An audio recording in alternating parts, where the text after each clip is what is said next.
Olá, pessoal, boa tarde, telespectadores e ouvintes do nosso podcast, do nosso bate-papo. Hoje tá diferente, né? A tela tá invertida. Eu vou começar o programa, eu me chamo Luísa, trabalho aqui com uma equipe maravilhosa no escritório Moraes Advocacia e vim fazer uma entrevista muito legal. Invertemos os papéis aqui hoje no nosso podcast número 53. Estou aqui com um ouvinte, com um entrevistador e com um doutor também, doutor Cleomar Moraes. E vim fazer umas perguntas, uma entrevista para conhecer um pouco mais da tua história, ir um pouco mais a fundo e apresentar para o pessoal que tanto te escuta quem você é. A gente agradece principalmente a tu, Luísa, fazer parte da equipe do Escritório Moraes Advocacia. Agradecemos aqui a tua coragem, tá, Luísa, de vir aqui. A gente sabe o quanto às vezes está na frente das câmeras e não é à toa que o maior medo da humanidade hoje seja o medo de falar em público. Então, essa coragem, tá, nos faz cada vez te admirar mais, né? Enquanto profissional, enquanto pessoa aqui registrado, o meu agradecimento por ter encabeçado essa ideia da gente bater um papo, da gente colocar aqui um pouquinho da nossa biografia, e eu me coloco totalmente à tua disposição, à disposição do ouvinte também, se quiser mandar uma pergunta para a gente responder todas as indagações a respeito aí de quem é o Moraes ao longo aí desse tempo que a gente está trabalhando como advogado, e também aí quanto ao período anterior não temos problema nenhum. E é exatamente isso que eu quero começar. Minha primeira pergunta é: quem é você? Quem é Cleomar Moraes? Perfeito. Olha só, uma pergunta massa, e uma das coisas mais legais que tem, penso, para qualquer pessoa é falar sobre a sua história, né? Falar sobre a sua biografia. E todos nós, tu, Luísa, o Eric aqui que nos grava, todas as pessoas que estão nos ouvindo, muito da história, da tua história, da história de quem nos vê, pode e demais ajudar outras pessoas. O desafio que tu está passando, o desafio que quem está nos olhando está passando, é o desafio que alguém vai enfrentar. E a nossa biografia, a nossa história, pode ser motivo de inspiração para as outras pessoas. Daí vem a grandeza, né? Da gente contar a nossa história, e vem também, se quem nos ouve não tem, desabrochar esse orgulho das suas origens. Sempre digo que sou uma pessoa que ao longo de muitos anos, diria que hoje tenho 39 anos, ao longo de 38 anos eu acreditava numa coisa que eu ouvia muito, que é a tal da sorte. Eu sempre fui uma pessoa que acreditei na sorte, e hoje não sou mais. Hoje acredito em uma situação que é trabalho, conexão com Deus e resultado. Tudo que a gente faz é resultado de escolhas que tu fez lá no passado e que te trouxeram até onde tu está. Então, cada escolha que a gente vai fazer, cada semente que a gente plantar, vai dar um fruto.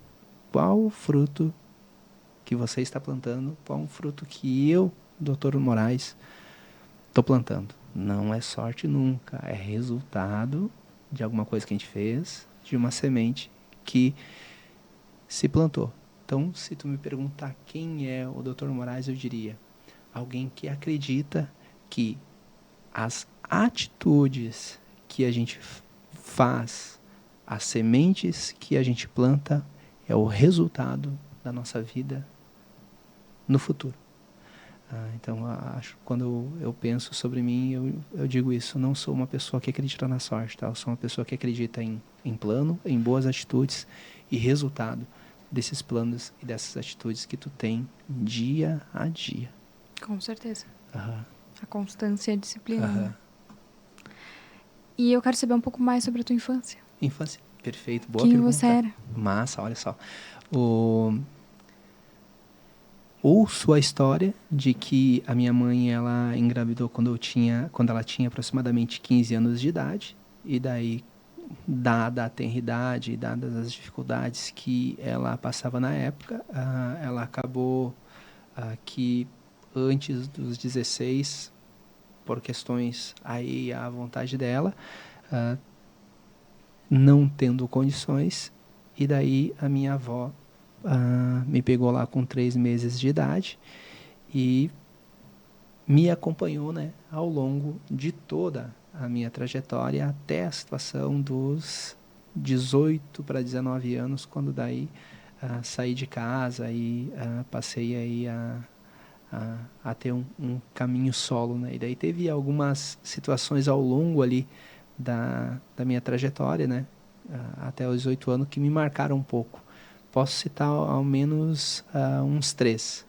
O primeiro, quando a gente saiu do Brasil e foi morar para a Argentina, e que cheguei lá e me senti um pouco isolado.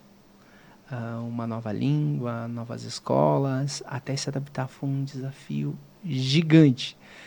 Depois, um segundo momento, já ali com uns 8 para 10 anos, que daí começou a ser mais impactante os efeitos voraz da ausência da figura paterna e da ausência da figura materna.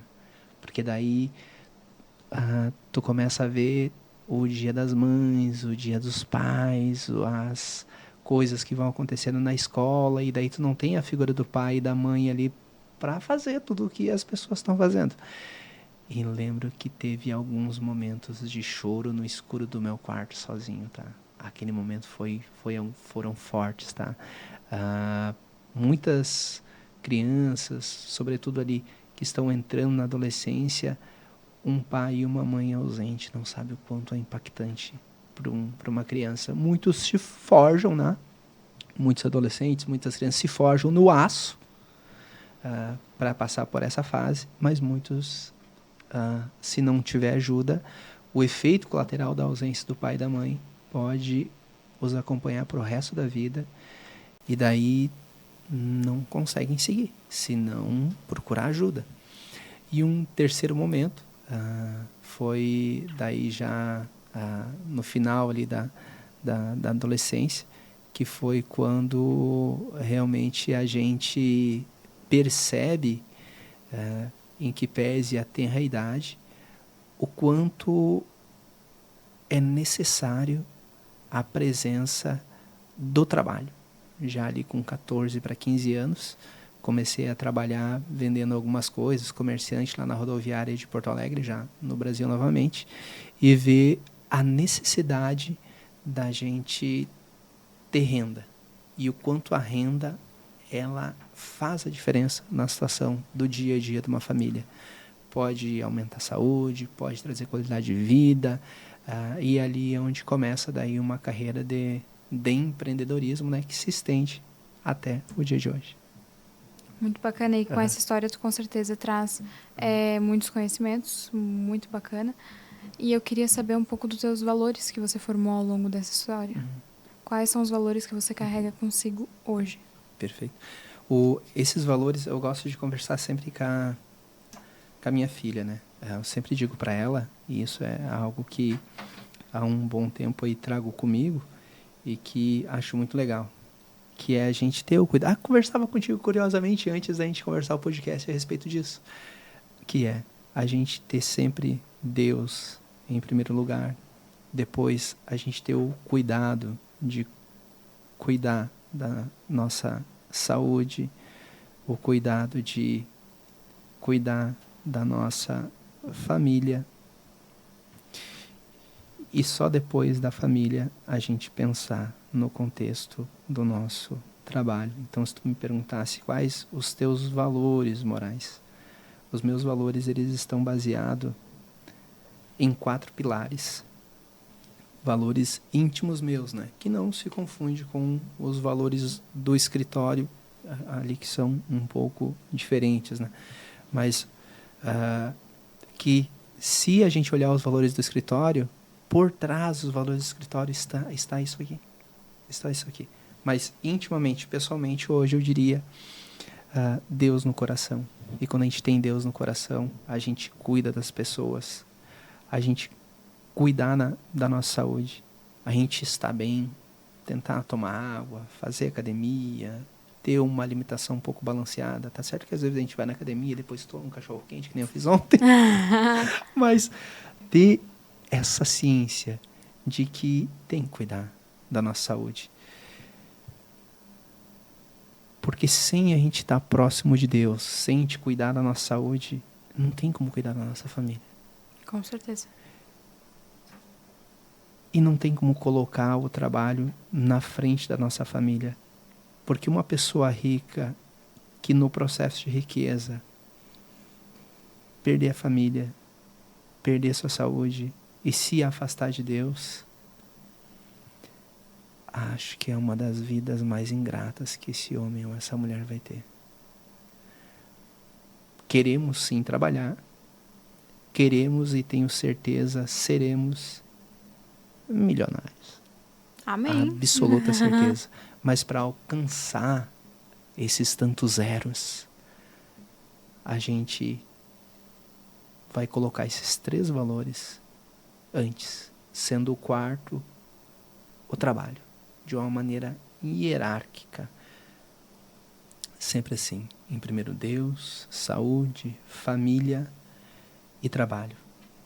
Não deixe sua família, não deixe sua saúde, não deixe Deus de lado pelo trabalho, mas faça com que essas 3 coisas, elas façam parte da tua vida, porque com essas 3 coisas bem alinhadas, é inevitável o sucesso e o dinheiro ele vir de encontro a ti, né? Claro, tem outras coisas, mas Sim. tá, tendo essas 3 coisas alinhadas, esse quarto ponto, ele acontece de uma maneira natural, né? Então, se me perguntasse, quais são meus valores? Cara, meus valores são baseados na fé em Deus que tem, meus valores são baseados na saúde que a gente tem que realmente cuidar. Meu valor tá baseado na situação de que a gente tem que ter respeito à nossa esposa, tem que ter respeito ao marido, tem que respeitar o namorado, tem que respeitar as pessoas, e que o trabalho, sim, ele é importante, mas ele vem depois de tudo isso. Enquanto gestor, olho para as pessoas, tendo o cuidado de que a saúde dela importa mais do que o escritório. Sempre. Sim. Né? E sempre. Muito bacana. Eu vou interromper um pouco a ordem, porque o senhor chegou a falar da sua filha. Sim. Que era um dos tópicos que eu queria chegar. Porque eu queria saber... Você já comentou sobre os valores que tu prega pra ela, mas eu queria saber o que tu espera pra Laura como pessoa. Sim. Pô, pergunta massa, né? Essa pergunta foi legal, Luiz.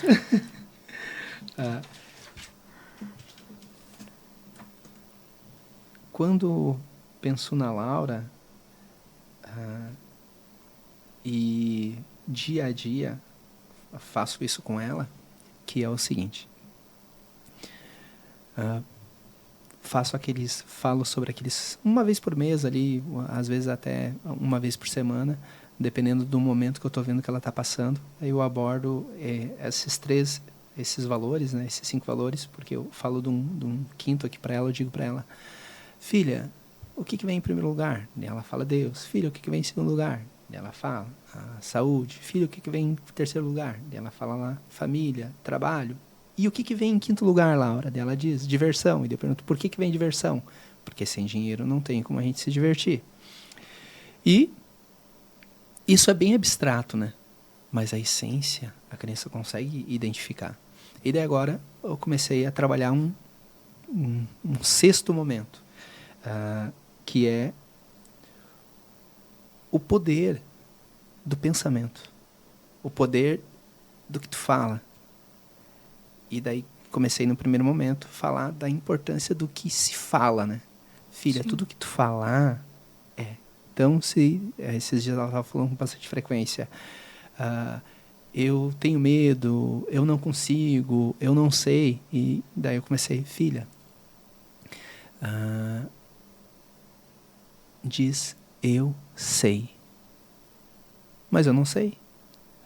Filha, vamos dizer eu sei. Tá, pai, eu sei. E para todas as coisas, colocava o ponto positivo, no sentido de dizer que o que sai da boca é o que vai voltar. E daí depois nos próximos dias que seguiram, né? Dizer para ela o poder do pensamento. Tudo que tu pensa, acontece. Tudo que tu colocar na tua cabeça vai se transformar em realidade. E daí ela soltou uma indagação semana passada, melhor dizendo. Ela disse assim: pai, tá. O que importa, então? É o que eu penso ou o que eu falo? Não tô entendendo. Uma hora tu fala que é uma coisa, uma hora tu fala que é outra. Que bagunça é essa? E daí eu disse pra ela: filha, é nessa ordem. Era mais fácil eu falar contigo a respeito do que tu fala do que tu pensa. Mas agora eu posso falar que o que tu pensa é o que sai da tua boca. Então, o mais importante do que tu fala é o que está no teu pensamento. Isso é o que mais importa. É o que tu está pensando. Porque o que tu está pensando é o que tu vai falar. E daí, se tu me perguntasse, beleza, então, quais os valores que eu passo para a Laura?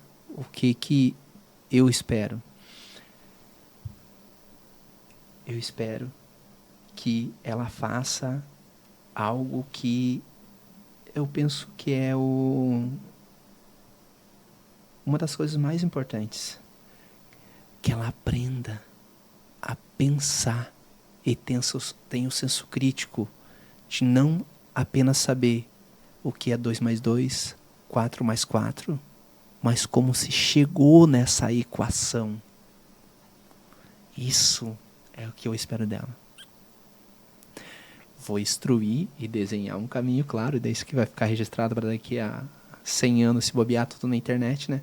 Mas daqui a 10, 15 anos, vendo a gravação desse podcast, eu possa, por meio, claro, de uma estratégia que estou desenhando, que a Laura aí, de repente, venha para o nosso mundo jurídico, né? Mas que se ela não vir pelo mundo jurídico, que ela tenha tido essa consciência, né? Esse senso crítico a respeito das coisas, a respeito do mundo, tenha uma mente aberta. Não só pegue tudo pronto. Tenha a expertise de pensar, tipo, viajar. Acho que isso é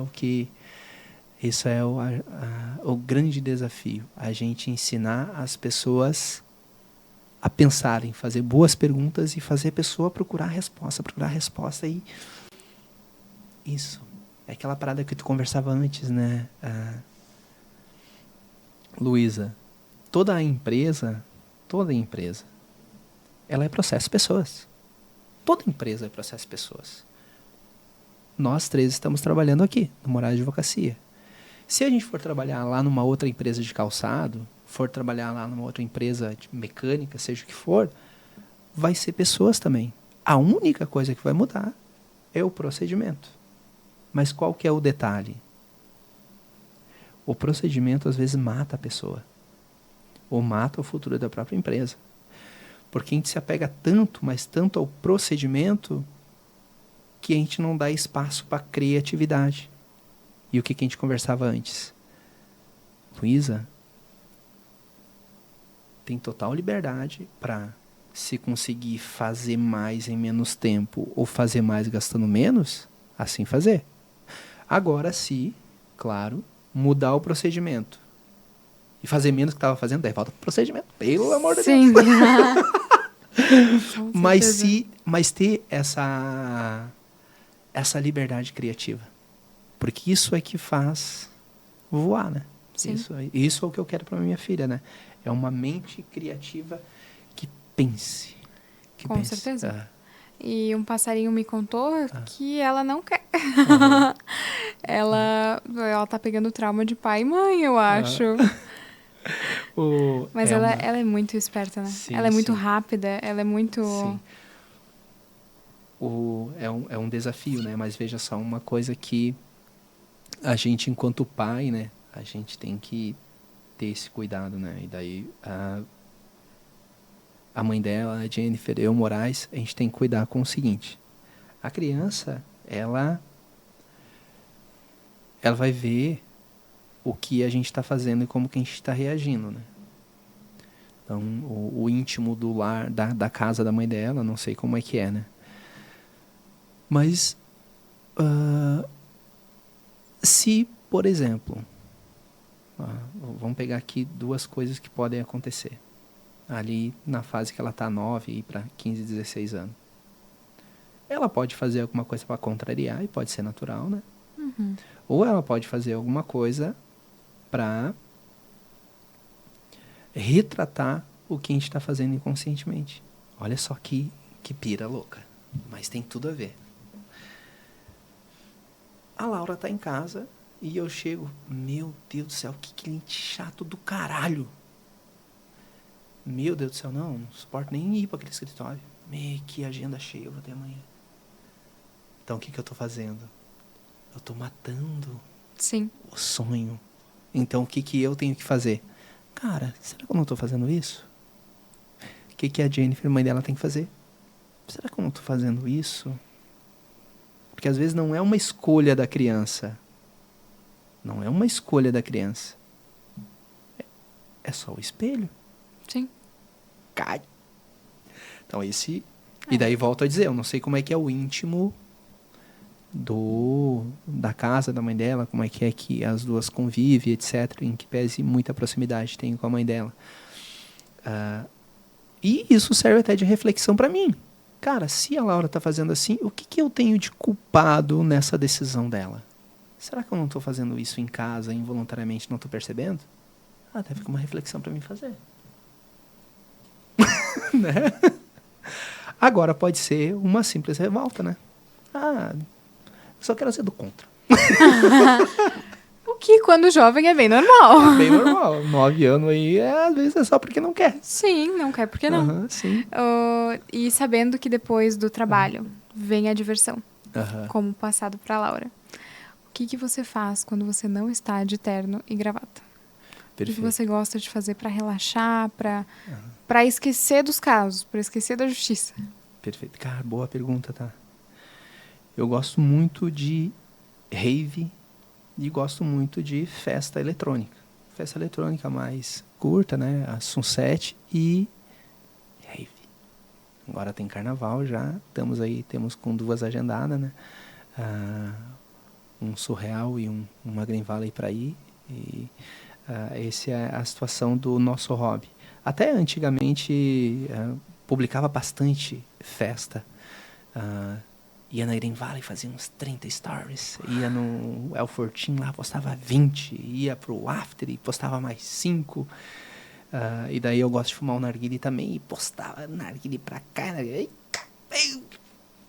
E daí começou um efeito ricochete. Teve uma vez, guria, que um cliente disse pra mim: Moraes, sai dessa vida. Um advogado tão conceituado. Tu vai parar onde com isso? Usando droga? Mas... Eu li aquilo lá e pensei... Levou um puxão de orelha. Não dá. Daí até me sugeriram, faz... como é que foi que falaram? Faz melhores amigos. Melhores amigos. Parei. Daí agora o que faço, né? Agora... continuo, minha vida não mudou, né?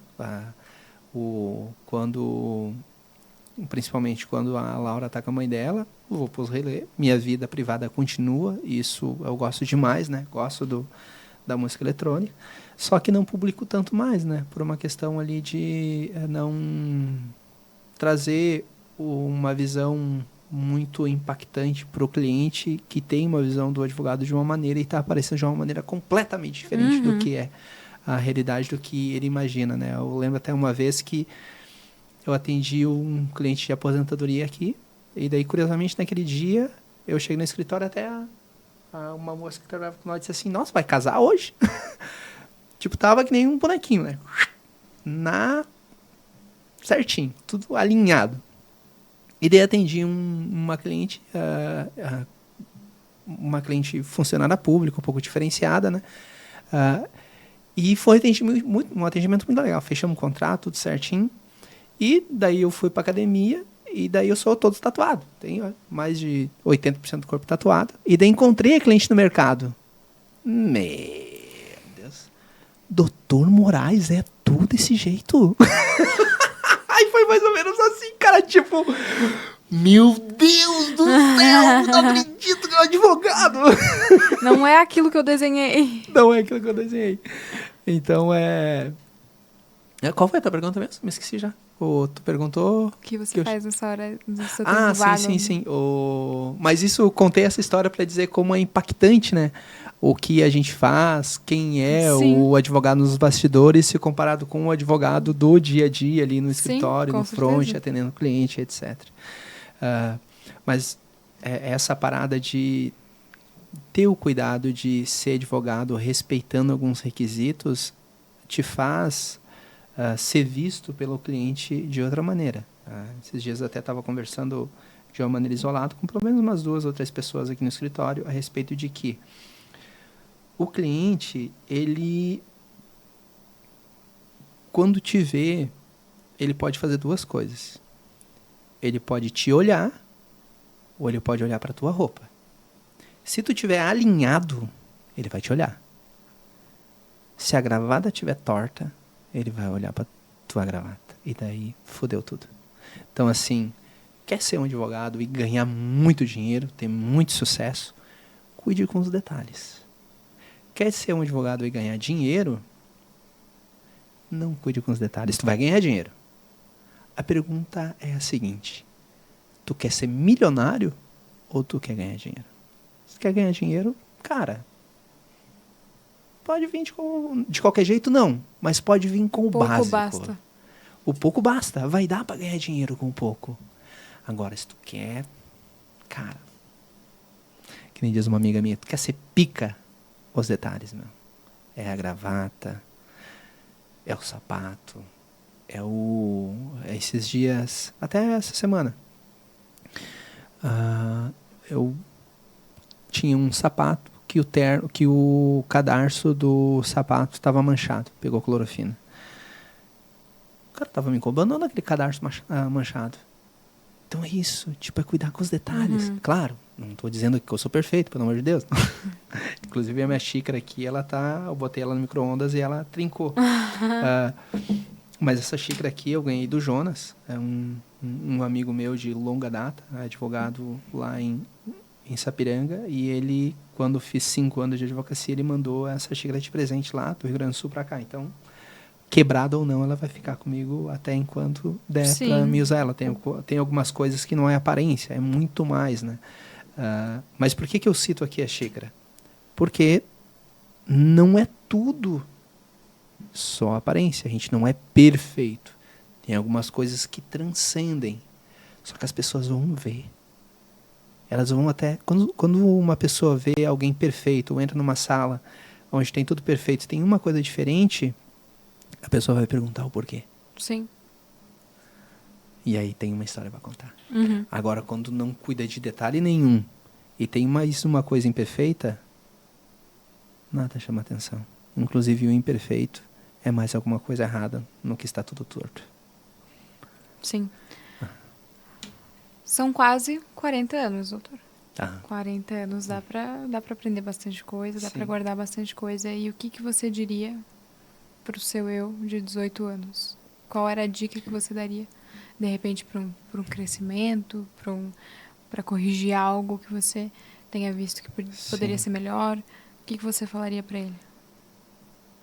Que pergunta forte, Luísa do céu. É uma construção a vida da gente, né? Eu gosto muito de 2 escritores, que é o Dale Carnegie e o Napoleão Hill. E Napoleão Hill, em pelo menos uns 4 ou 5 livros dele que li, ele relata que uma pessoa ela cresce depois dos 40. Depois dos 40 que ela adquire sabedoria, que ela vê a vida de uma outra maneira, né? E alguns abençoados, né, conseguem antes dos 40 desenvolver uma expertise, mas daí são pessoas que fogem à regra. Eu quero acreditar que tipo, nós 3 aqui, mais de 90% das pessoas, são pessoas normais. Então quer dizer que nós vamos realmente desenvolver sabedoria, expertise lá depois dos 40 anos. Então eu tenho 39. Então quer dizer que, cara,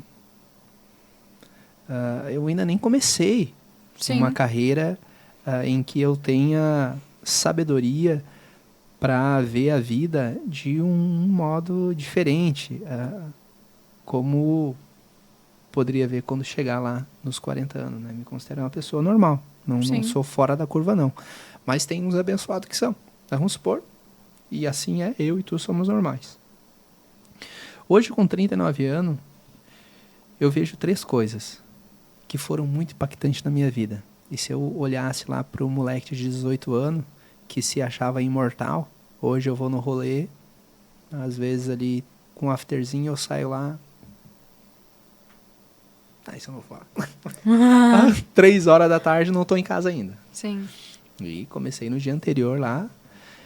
Antigamente eu virava uns 3 dias, cara. Perfeito.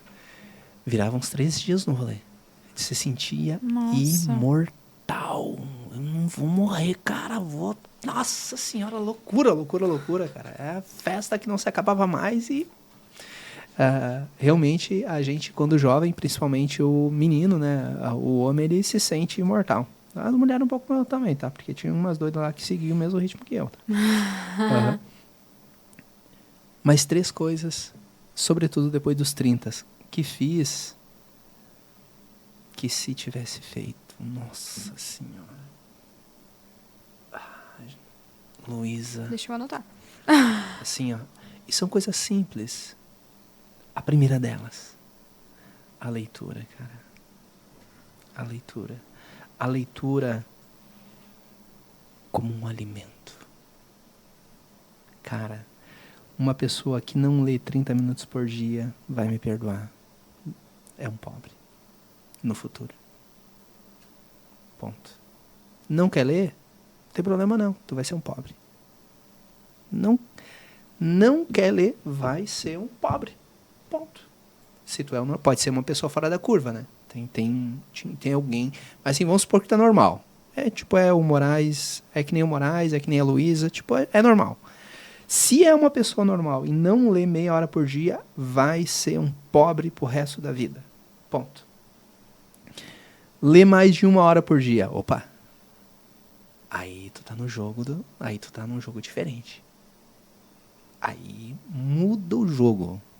Quem lê mais de 1 hora por dia, esse daí uma chance de antecipar, tá, Luísa? Antecipar. Então a primeira coisa é a leitura. Meia hora por dia. Quanto tempo tu lê, Moraes? Cara, eu tento ler 1 hora por dia. É todo dia? Vou ser hipócrita, né, cara? Tem dias que eu não consigo, até porque às vezes a gente está doente, etc. Mas eu tento, na medida do possível, ler todo dia. Pelo menos ali 1 hora, no mínimo, né? Tem uma agenda ali que, via de regra, acordo 5h30, 6 horas, leio 1 hora e depois da leitura começa aí efetivamente o meu dia. O primeiro, então, é a leitura. Isso aqui é como ponto, é o pilar. Por quê? Olha só, pensa comigo. Luísa, vê se tem sentido o que eu vou falar. Uma vez, isso aqui eu pensei sozinho e depois eu li no livro. Eu pensei, cara, eu tô ficando inteligente. Juro pra ti. Não, juro por Deus, cara. Eu pensei sozinho e depois li no livro o escritor falando. Uma vez eu tava voltando num rolê bem doido e eu falando, cara, por que eu evolui tanto com essa porra da leitura aí nesses últimos meses? É que, olha só, quando tu tá me ouvindo, eu tô falando casa. Tu imagina uma casa. Tu tá me ouvindo falar, eu tô transmitindo para ti uma imagem. Quando tu vê alguma coisa, um vídeo no YouTube, tu olha aqui, ó, tu tá construindo o branco, tu tá construindo o O na tua cabeça de uma maneira imediata. Então é uma construção o que tu vê, é uma construção imediata o que tu ouve. Quando tu lê, não tá nada construindo, minha amiga. Tu tem que construir no teu subjetivo toda a história. E daí vem a beleza. Quando tu lê, tu força a tua cabeça a pensar. Tu força. Então, por isso, eu penso, e isso é ciência. Esses dias li num livro, isso é ciência pura, cara. Essas 3 coisas é por isso que quando a gente lê, a gente aprende muito. É porque tu força a tua cabeça a pensar. Sim. E daí é qualquer leitura. Lê, sei lá, Senhor dos Anéis. como casar, qualquer coisa. Qualquer leitura vai fazer isso. Agora, claro, se a gente conseguir ler sobre coisas que vão agregar, melhor ainda, né? A primeira, então, a leitura. A segunda é o poder de uma agenda. Uma agenda, meu chapéu. Cara. Nossa Senhora. Cara, assim, ó, quando eu descobri o poder da agenda... A minha agenda é até as 22 horas, meu. É até as 22 horas eu tenho agenda. No final de semana eu tô com a minha agenda ali também, pô. Agenda do sábado de noite.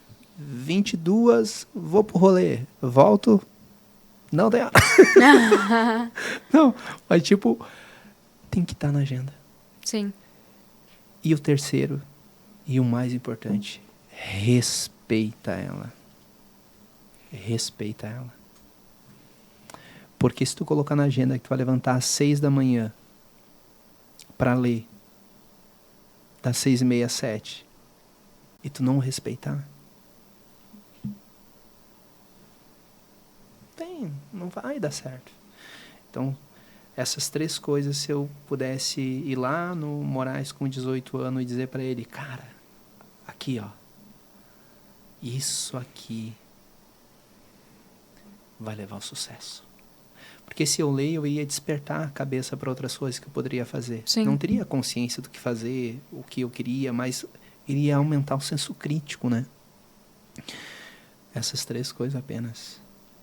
E daí de repente faz a pergunta, tu se arrepende de alguma coisa? Cara, não me arrependo de nada, velho. Nenhuma vírgula. Tudo que fiz era porque tinha que ir para acontecer. Tudo que fiz eram coisas que tinham que acontecer para que hoje eu estivesse aqui. E coisas que a gente está fazendo agora, ou que acontece agora, é por alguma coisa que vai acontecer no futuro. Sim. Vou agradecer por bater o pé numa pedra? Hipótese alguma, né, cara? Bom, a gente não vai agradecer por algo que acontece de difícil na nossa vida. Só que a pergunta é, cara, por que isso está acontecendo? Qual o propósito de Deus para que isso esteja acontecendo? E sempre tem um propósito. Talvez não é agora, talvez não é amanhã, mas daqui a um determinado tempo, tu vai olhar para trás e dizer, cara, agora eu entendi, esse Deus é um jaguar. Pô, que era por isso. Já me peguei pensando nisso algumas vezes também. É por isso, eu sabia que tinha um porquê. Sim. Ali vem a resposta. Ali vem a resposta. Então isso eu diria pro Moraes de 18 anos. Mas talvez ele não ouviria, tá? Sempre tem a possibilidade. Talvez ele não ouviria. Uma grande chance de ele não ouvir ler. Eu quero é rolê. E se tu fosse presenteado com a oportunidade de hoje, aos 39 anos, ter 1 hora de conversa com qualquer pessoa do mundo? Sim. Com quem que você tiraria as tuas dúvidas? Com quem que você escolheria aprender? Napoleão Hill. Deixa eu te contar uma história. Uma vez, eu fui convidado para ir... Nossa, até me arrepia de lembrar, cara. Fui convidado para fazer uma visita numa instituição. E daí, assim... Eu acredito que tudo é energia, tá? Se tu tem um pensamento positivo, Luísa, tu vai transmitir isso. As coisas, elas vão fluir. Sim. É tudo energia. Uma vez eu tava num rolê lá, bem doidão.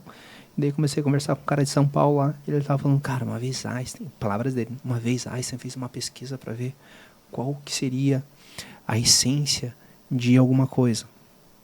Daí pegou lá...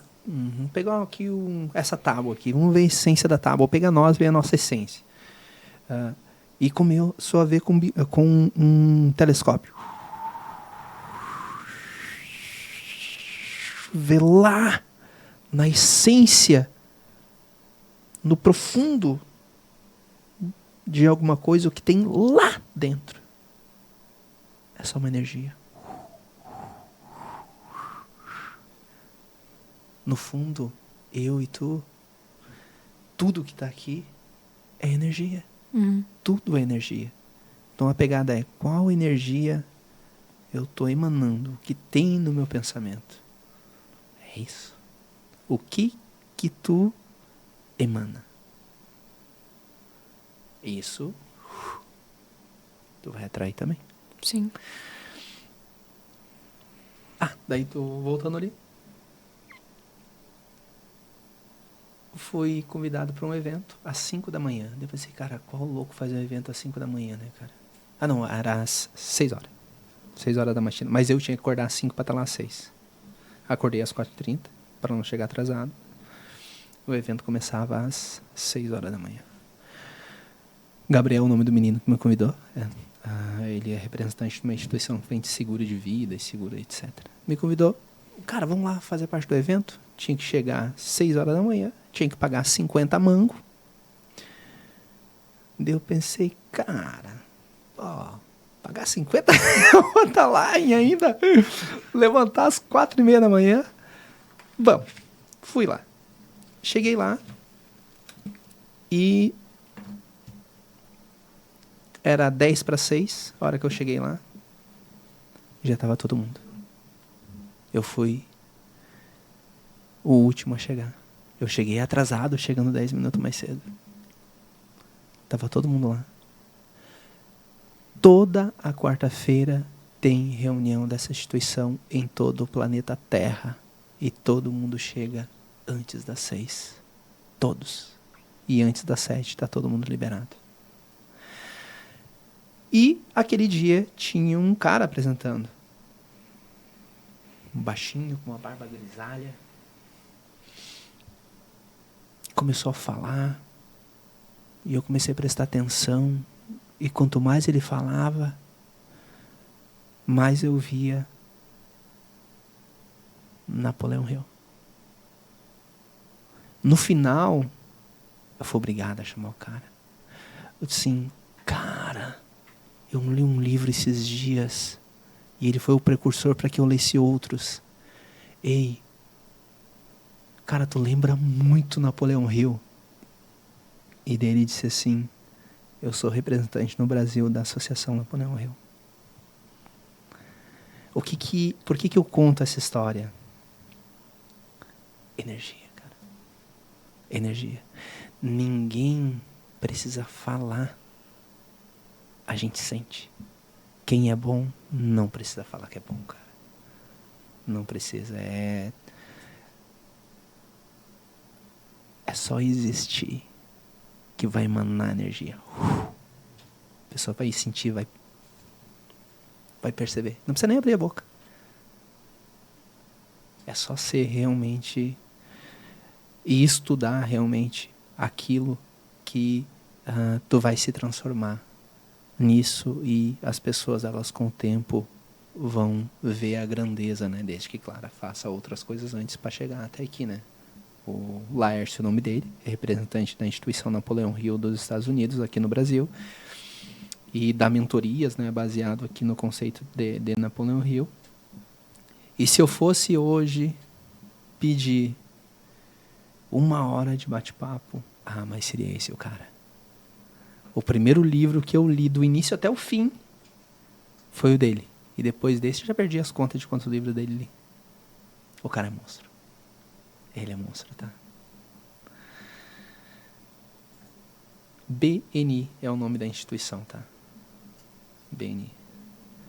Toda quarta-feira, às 6 horas da manhã. E se um dia tu quiser fazer uma reunião, fica o convite para ti. Já levei algumas pessoas aqui do escritório para participar da reunião comigo.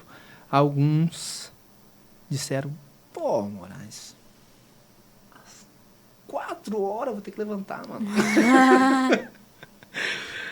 Mas aí já lanço o convite para ti, se um dia tu quiser fazer uma visita. É muito, muito legal, tá? É muito, muito massa.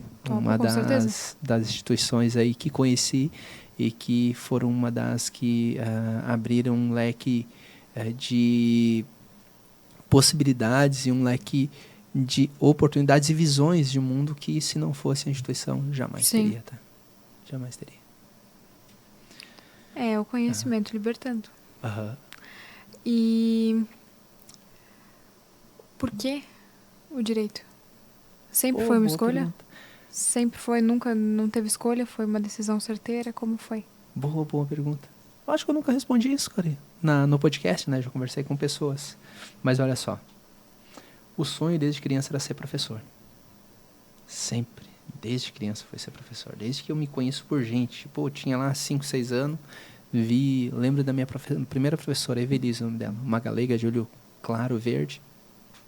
E me inspirava na Evelise. O sonho de ser professor.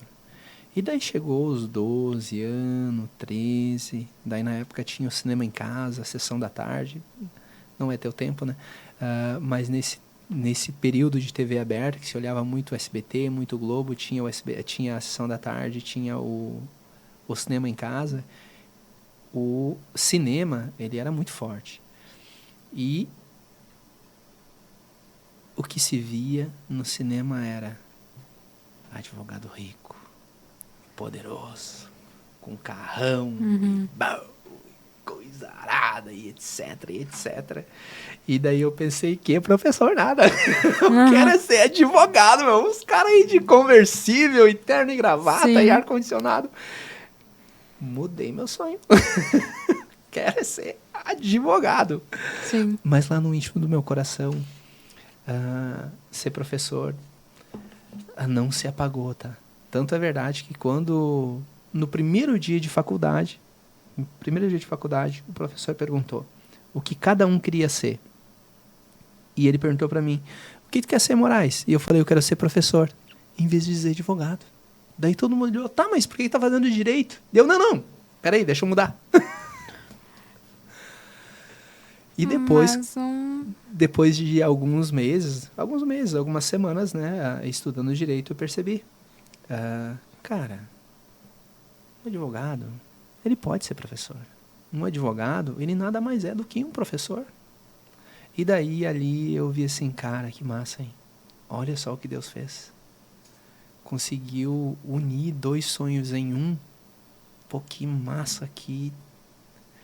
E daí, à época, eu ainda acreditava nisso. Que sorte eu tive. E tem tudo a ver com a tua essência. Isso, então Tudo hoje vejo de um modo que foi um privilégio, né? Do que Deus me deu, né?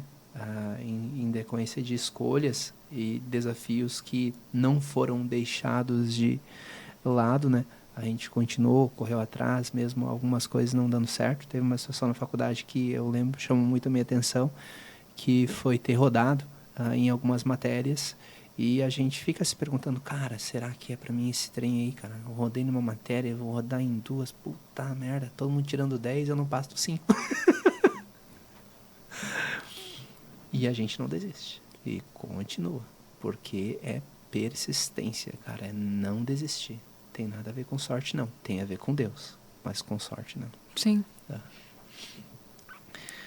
É isso aí. Muito bacana. Tem uma pergunta que nós Okay. separamos e que tinha mais gente interessada em saber a resposta dessa Sim. pergunta. E eu, como integrante do escritório Moraes Advocacia também. Porque é uma pergunta não pro Cleomar, mas pro doutor Moraes. Sim.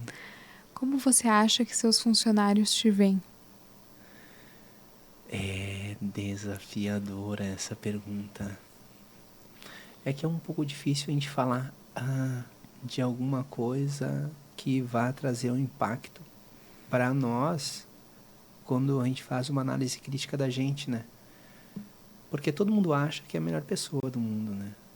Tipo, se eu perguntar para ti, como que tu acha que as pessoas te veem, Luísa? Dificilmente tu vai dizer algo que traga para ti algum tipo de questões que vão aí te fazer uma autocrítica. Vai dizer coisas boas. E naturalmente isso é da natureza humana, eu diria isso.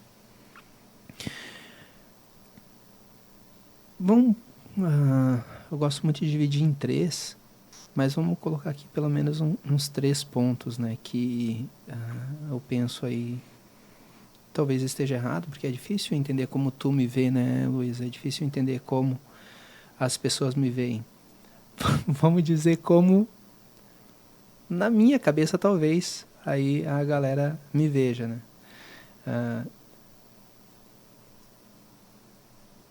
uma pessoa que às vezes é um pouco obcecado pela meta, né? Porra, cara, meta. Não é quantidade, é qualidade, porra. Acorda pra vida, Moraes! Eu tô sempre atrás do número, né? E não é necessariamente o número que importa. O que importa é a qualidade, não o número. Então, isso a vida inteira a gente ouviu falar. Isso né? Sempre vai ser a qualidade que importa, não a quantidade. E eu vou numa linha revés, né? Eu sempre falo de quantidade. Então, esse é um desafio. Eu vejo que o pessoal me olha, cara, o que esse maluco aí tá pensando, cara? Ele não entendeu ainda que é qualidade, não é quantidade. Então, essa é algo que eu penso que muitas pessoas devem se pensar. Cara, o que esse cara quer tanto número, velho? Vai tomar banho, meu. E daí vem a resposta, que já falei em algumas reuniões, né?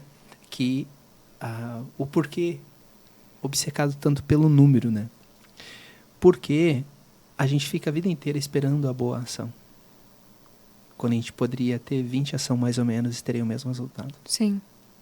Então, a gente busca o número por isso. Porque se tu ficar buscando... e até na vida, cara, agora a gente está com essa onda de marketing, né? Isso teve muita força aí ao longo do tempo e ainda tem, né? Quando eu ter o ring light, eu faço vídeo. Quando eu comprar um microfone, eu faço vídeo. Não, quando eu trocar de celular, eu faço vídeo. Tá, agora só falta a roupa. E daí nunca sai o vídeo. Sim. Então, cara, do que adianta um cliente ruim? Do que adianta um cliente de R$1.000? Do que adianta um cliente de 3? Um de 10 já estaria bom.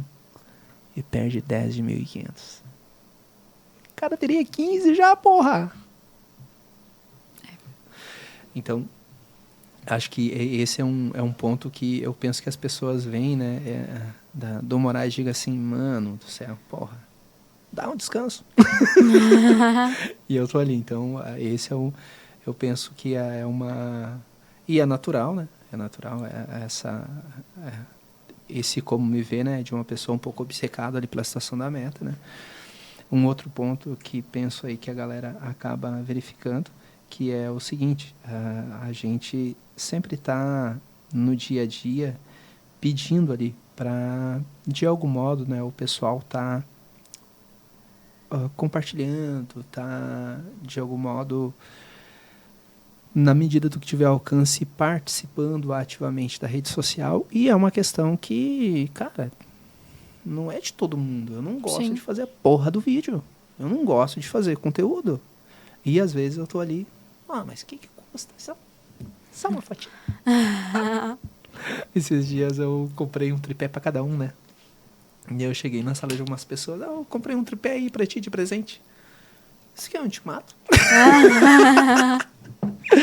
Então isso é uma... a gente tem que ter cuidado enquanto gestor na forma como faz isso. E daí, às vezes, sou um pouquinho ali chato nesse ponto, né? E tem pessoas que não gostam. Mas eu vou jogando a semente, né? Uma semente aqui, uma semente lá, uma indireta aqui, uma indireta lá. Então, só que isso tem que ter um certo limite. Eu quero acreditar, não passei desse limite, mas às vezes fica um pouco desagradável e mesmo sendo um pouquinho desagradável, eu espero, passa um tempo, eu vou voltar de novo. E o terceiro momento aqui que penso a galera às vezes fica um pouco incomodado, né? Que é a parada de falar bastante, né, cara? Eu vou fazer uma reunião e o que o gestor tem que fazer? Ele tem que fazer boas perguntas e deixar a pessoa falar. Sim. Eu faço a pergunta, eu respondo. E acabou a reunião e o cara ainda tá pensando, não, mas o que eu vou fazer, cara, se eu não fiz nada?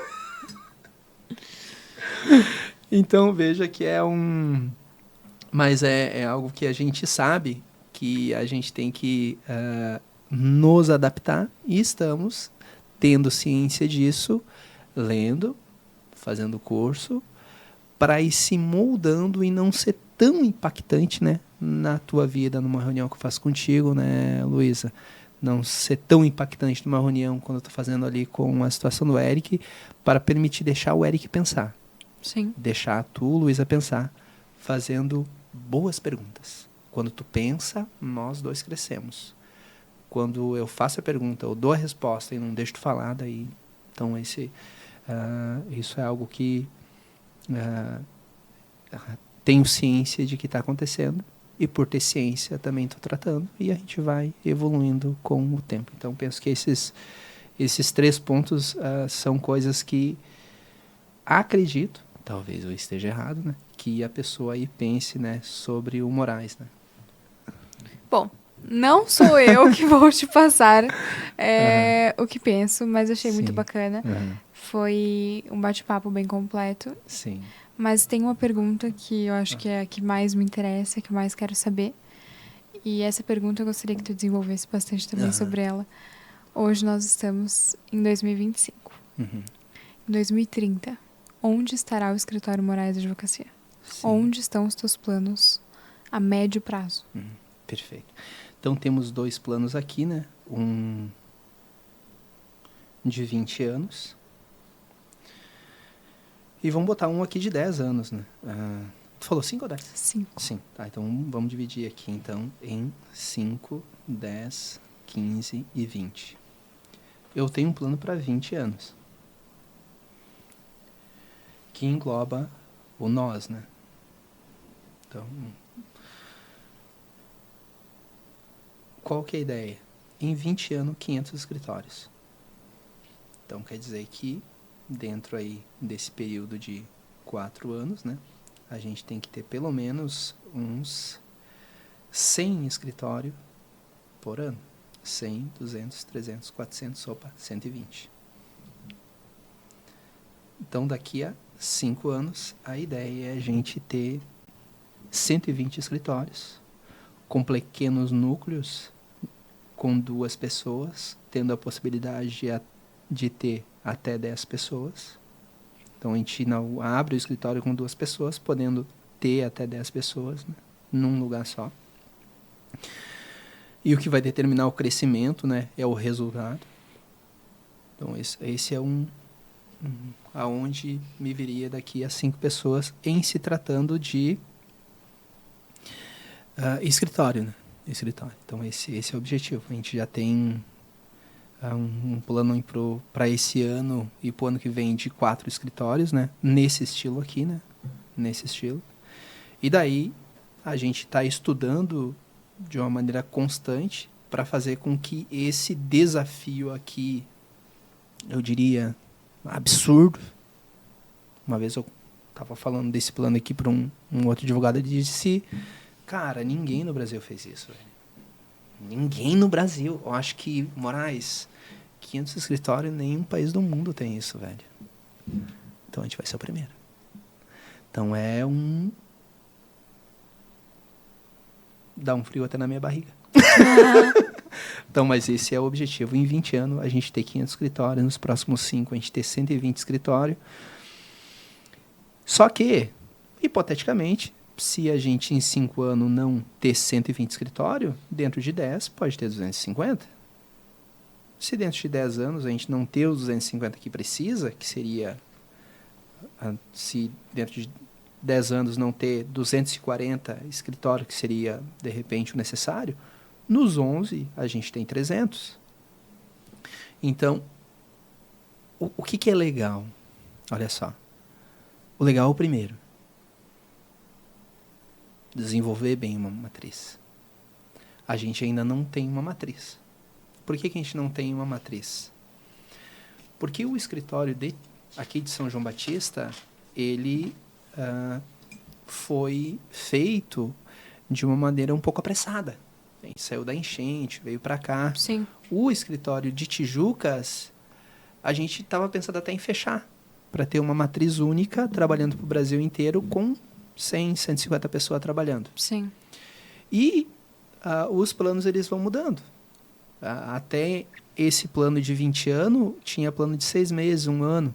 Não tinha um plano tão ambicioso, de uma maneira tão extensa, né?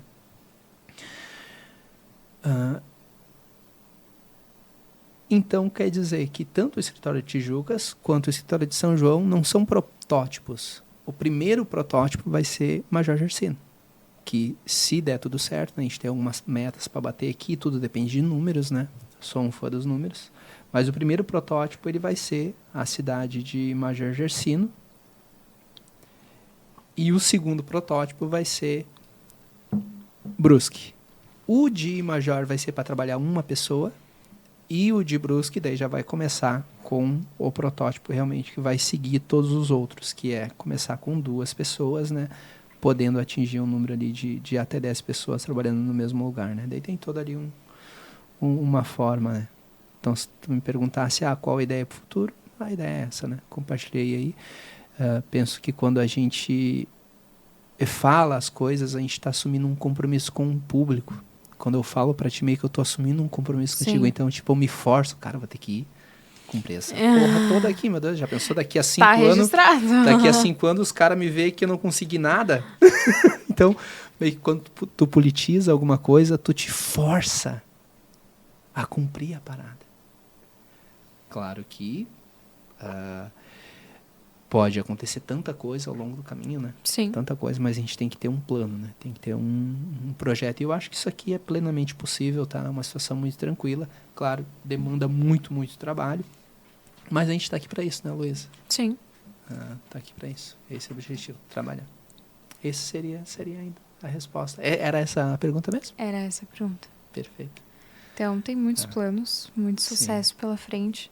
E que bom que está registrado para depois nós avaliarmos a situação e ver, poxa, não deu 500, deu 800 escritórios. Tá. Saímos do Brasil, onde estamos agora? Muito bacana, doutor. Primeiro Portugal, segundo Estados Unidos. E aí vai. Já temos cliente lá. Temos. Por que não uma filial? Temos. Eu cuido também Inclusive de clientes o de teu Portugal. cliente, né? Teu cliente, Minha. Né? É tua? Eu tô agora também com um venezuelano. Aí, ó. Bacana, né? Muito bacana. Certinho, Muito então? bom esse crescimento. Certinho, doutor. Muito feliz, então, com as tuas respostas. Perfeito. Muito feliz com absorver tanto conteúdo, porque tem muita experiência aí por trás. Sim. E não só do Dr. Moraes advogado, mas hoje eu te vejo também como um empresário, como um empreendedor. E acredito que o empreender é a chave do sucesso. Então é muito bom absorver esse conhecimento. Galera, se você tá aqui no finalzinho, né, do vídeo, e se tu tá aqui no finalzinho, né, foi lá e já veio pra cá, né, malandro. Eu já fiz isso também, não te julgo, fica tranquilo. Mas, galera, um bate-papo aí bacana, tá? Um podcast diferente. Aqui o meu agradecimento a você que tá aqui dando uma espiada, tá? Meu agradecimento aqui a Luísa, que aceitou o desafio de conversar um pouco.